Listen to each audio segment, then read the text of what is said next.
যারা যা করছেন আমি মনে করছেন লেবাস পরে আছি, মনে করছেন হুজুর। আমি শুধু আমি হুজুর না, আমি এগুলোর তালিকা নিয়ে যাব আজকে।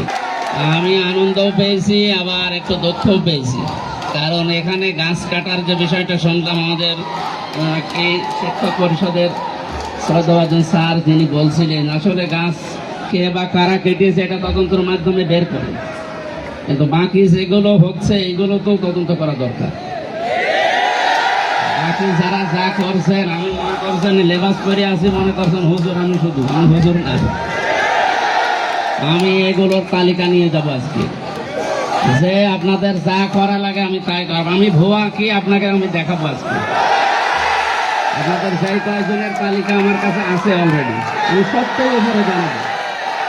আমি পিএমকে আপনাদের সম্পর্কে জানাবো এই কয়েকজনের, যে এরা এই শিক্ষা ভবনটা নষ্ট করার জন্য পেছনে কারা আছে তাও জানি আমি তাদের নামও দেব নালিশ একেবারে উপরে। দেখে আপনারা কতদূর পারেন। আল্লাহ রাব্বুল আলামিন আমাদের সুস্থ শরীর এবং সুন্দর মন তৈরি করার জন্য যে সমস্ত কার্যকলাপগুলো দিয়েছেন তার ভেতরে ব্যায়াম একটা। এই খেলাধুলার মাধ্যমে ব্যায়ামটাই হবে আশা করছি। আপনারা থাকেন, কাজ করেন, আমরা আপনাদের সাথে আছি ইনশাআল্লাহ। সরকারি কলেজ কুষ্টিয়ার পরিচালক যারা আছেন এবং শিক্ষক শিক্ষিকা মণ্ডলী যারা আছেন সবাইকে আন্তরিকভাবে ধন্যবাদ জানিয়ে আজকের অনুষ্ঠান শুভ উদ্বোধন ঘোষণা করলাম। আসসালাম। আন্তরিক ধন্যবাদ, কৃতজ্ঞতা জানাচ্ছি কুষ্টিয়া সরকারি কলেজের পক্ষ থেকে আজকের মান্যবর প্রধান অতিথি কুষ্টিয়া